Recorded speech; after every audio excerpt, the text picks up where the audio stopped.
All right, so today I want to talk about a message. It's from God, and it's called One Pie. Yeah. We like pie.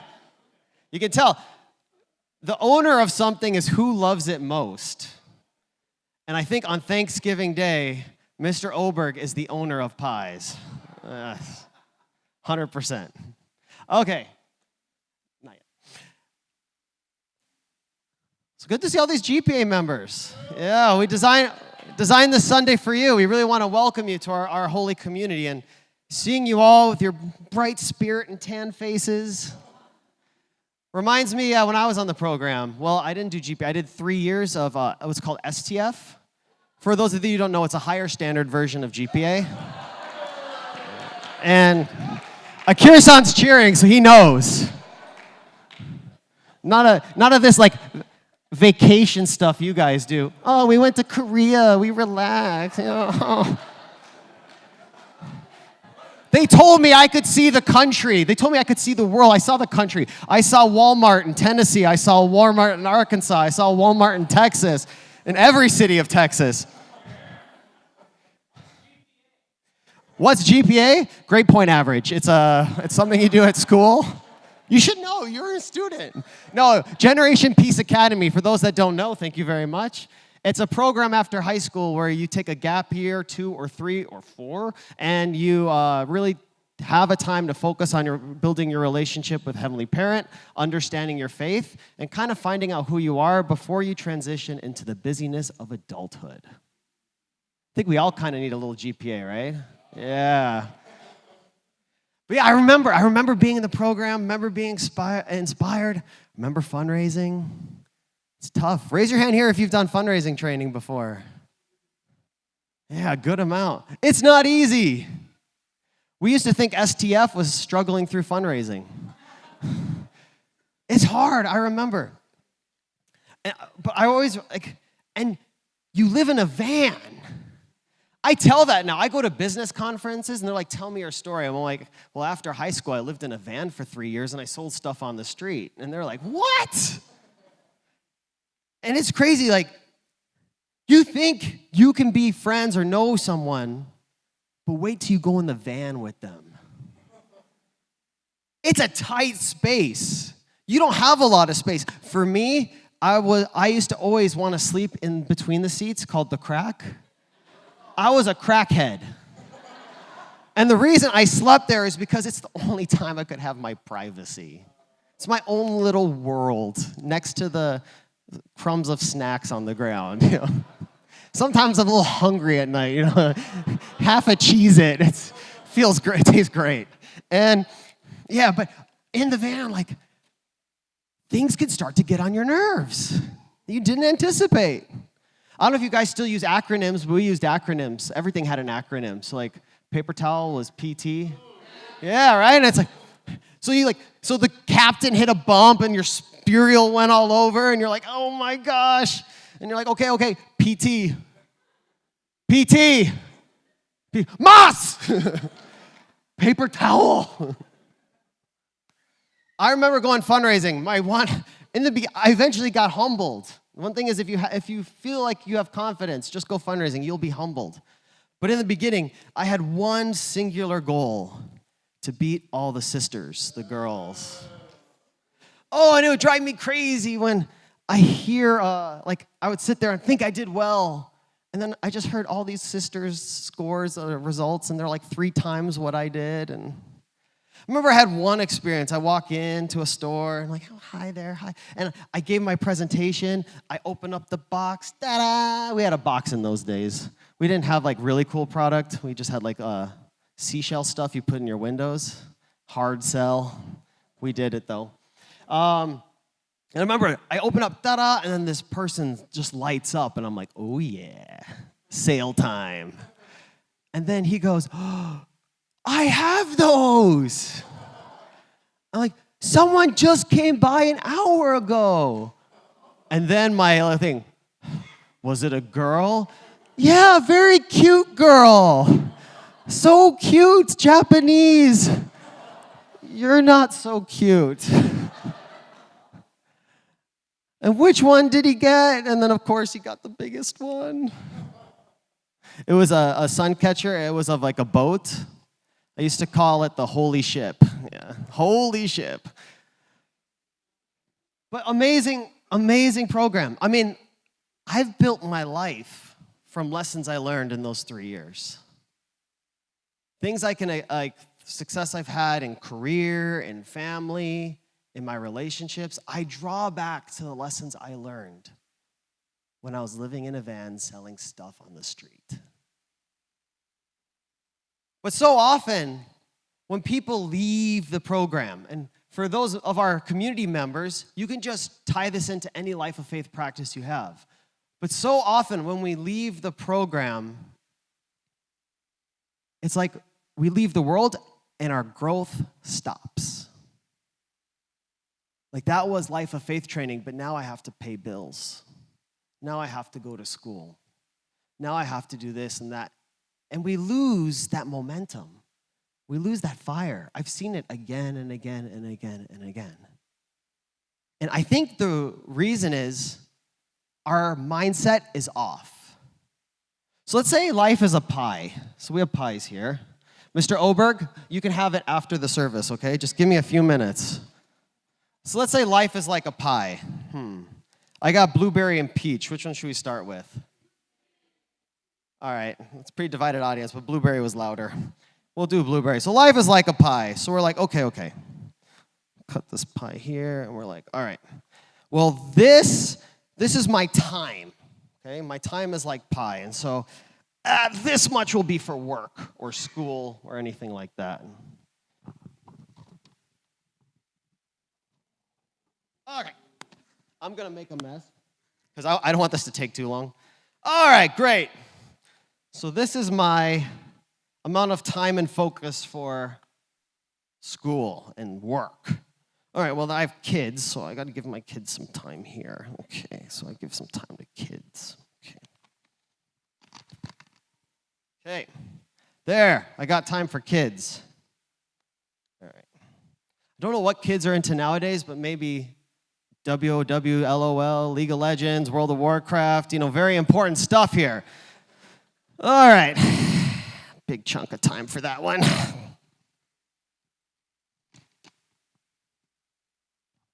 Oh man, so much time's gone. Well, I did 3 years of GPA, so man, life of faith is important. I have to do my hundake and I gotta pray and got morning devotion. So we'll just there we go, right there.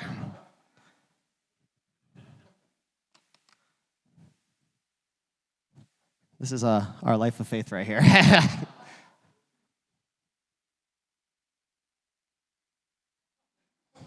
Life of faith tastes good. Mr. Oberg, it's good. That's how we deal with it. We segmented our life. Too many times I've heard, oh, why do you work? Uncle Greg, why do you work? To make money. Everyone agrees, right? We go to work to make money. Why do we go to school? Learn something.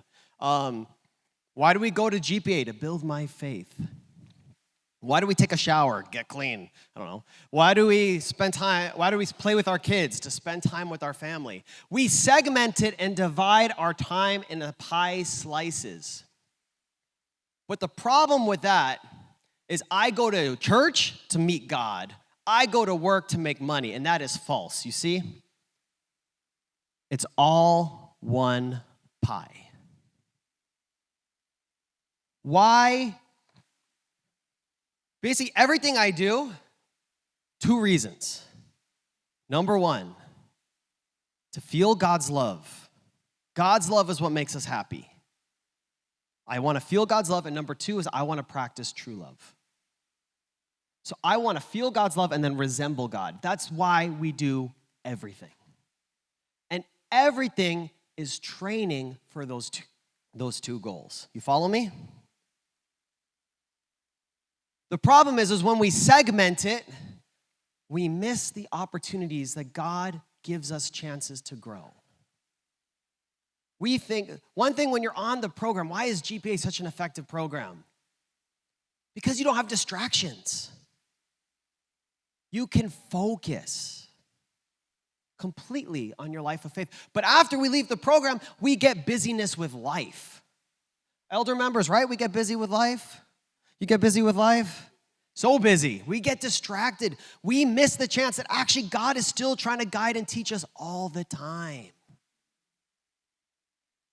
GP members, you ever got back from the run and you're like, oh my gosh, the people I met, I could clearly see God was trying to teach me something. Do you think God stops? Our community members, God is trying to guide us all the time. There's a book in the Bible called Revelations. We look at this book with awe. These amazing people were walking down the road, and all of a sudden, God just said, John! And then, whoa, and then they got this revelation of God's word. They wrote it down, and now we're like studying it. But people, we're all central figures. Revelation is not just from a prophet. God all the time is trying to teach us something. In the supermarket, maybe something happens. God's trying to whisper, I love you, in your ear. Do we hear it? Are we too busy thinking about, oh, I got to pick up the kids. I'm running late. Oh, man, this old lady's, she's writing a check in the checkout line. Oh, my gosh, it's going to take so long. We're so busy and consumed with stuff. We're so busy and consumed with getting things done. We have this goal. We miss God whispering, I love you, in our ear. We don't get that the challenge we're having at work, the situation we go through, is exactly what we need to grow. God is revealing revelations to us all the time, but we can only hear it if we listen. And that is our responsibility, that we have to listen to God's voice throughout every day. So don't view, well, now I got to go to the Cheongshan one to pray. This is my time with God. When you go to work, it's your time with God. When you go to play sports, it's your time with God. When you go to the bathroom because you had too much spicy Thai food, that's your time with God. You don't understand. I came up with most of this idea in the bathroom. You can get great revelations. It's calm. There's no kids. It's clear. You release stress. It's a great way for insight, okay? Okay, I have some True Parents words to share with you. And the Chun Sung Kyung, our founder, Reverend Moon, shared. It's a little hard to see, so I'll read it to you. Once you're in such a state, what kinds of phenomena happen? By an example, you can understand its meaning. A person casually walking along happens. To see a bird fly off from the wall of a beautiful house. Even after the bird has flown away, the observation of the event implicitly teaches us a lesson. Such phenomena will occur. Such phenomena will start taking place in your actual daily life. The number of these suggestive conditions will increase. You will derive insight into something as you happen to overhear someone talking. Such experiences will increase gradually. After the stage of revelations, you enter the stage where you have experience such as those found in the book of Revelation. In this stage, you enter the spirit world and have various experiences all day long. You get connected to a far-off world. You can reach the limits of a state where you feel God in your daily life.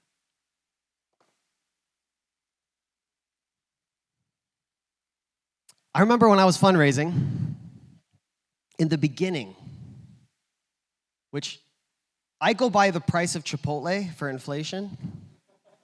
Chipotle was about $5.50 when I was fundraising. So that's why people are like, well, I broke 1,000. Well, my Chipotle's now $10.25, so you really made only $6.25 my time. But anyway, who's counting? Who's counting? I remember fundraising. The first time we got out, making $100 in a day was a big deal. That's about $2.25 now. And with a worse product. And I remember I got back to the van, and then the first time someone broke 200, it's like, whoa, you heard that person broke 200? Might have well been $1 billion. Really? Then I heard someone made 300 in a day. It's like 300 in a day? All of a sudden, fast forward to the end of the year, $100 isn't a good day. It's an okay run. It's an okay quarter of a day. What changed? Walmart's the same, people. People are the same. The product's the same. What changed? Belief. Your belief changes. And the more you believe, the more God can work through you. So many times I've heard GPA members, and GPA members, raise your hand if you had an experience, you're like, oh my God, spirit world mobilized. Raise your hand if you had that experience. Okay? Keep your hand up if when that happened, all of a sudden you made a bunch of money. Raise your hand if you had a run where everyone just said yes. Raise your hand if you had runs where everyone just said no. Yeah, right? Crazy. Same product, same everything. So I hear people in the van, they're so confident. They say, I saw God work. I saw spirit world work. And they helped me achieve my goal. Thank you, God and true parents. I could restore $1,950. Thank you. I hear that, right? And then people get off the program. And no one talks like that anymore. What is it? Does Spirit World only excited to help you sell lenticular prints in a parking lot? Does that get Spirit World fired up? Oh my gosh, our sole purpose here as spirit beings is to help them sell stuff. No, what you did is you tapped into an eternal principle of working together with God. It's called, what's it called? Co-creatorship.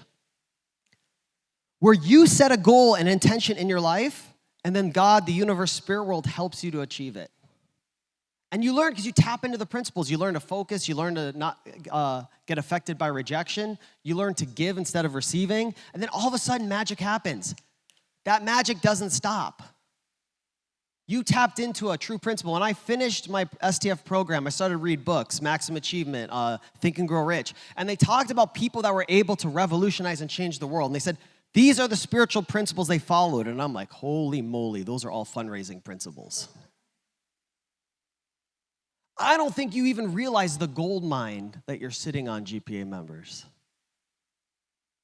You've practiced how to mobilize spirit world and work with God to co-creatorship in your life. We're important people. We're living in the greatest time in human history. You can design your life. You can literally set a dream and work to accomplish it. Don't be average.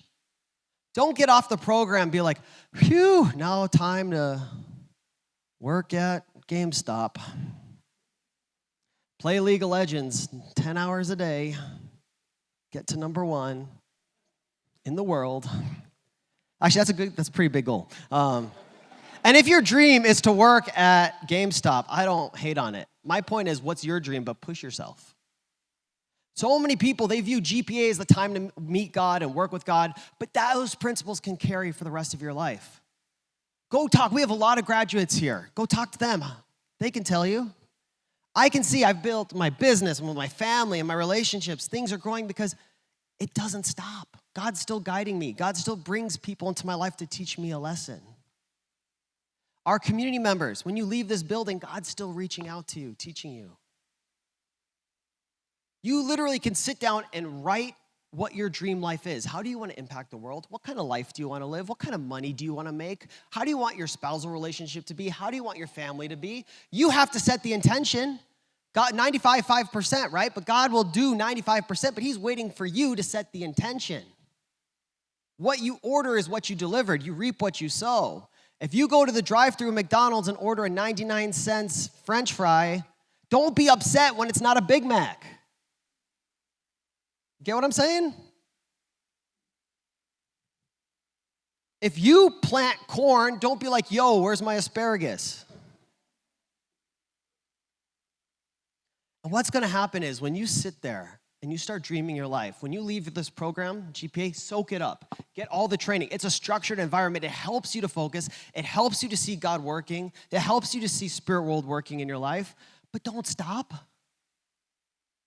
When you get off the program, keep going.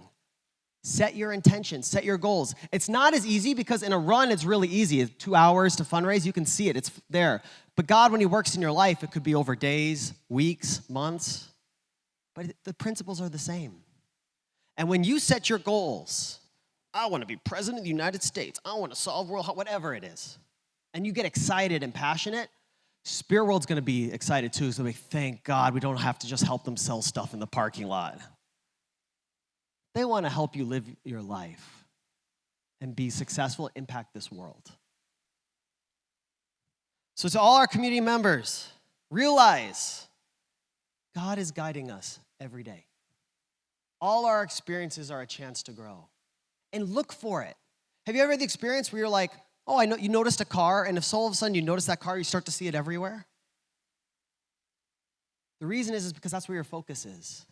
So look for God's love. Look for God's whispers of I love you every day.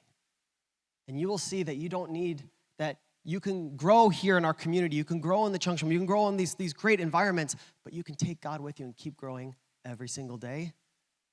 And you can just love eating that pie. It's one pie. Our life is all the same. We are meant to feel God's love and to become practitioners of true love. That's our mission, and that's what we're here for. Thank you, everyone.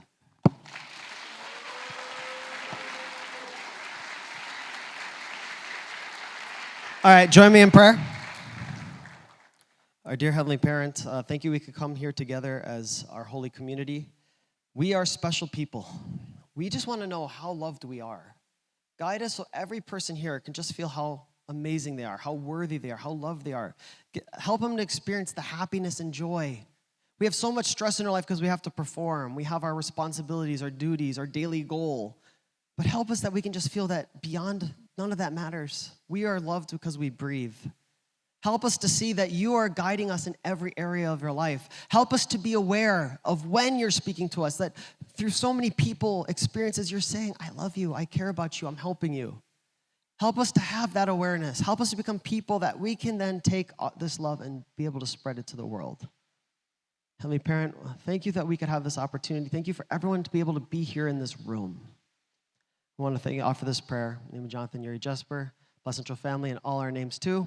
Amen. Adieu.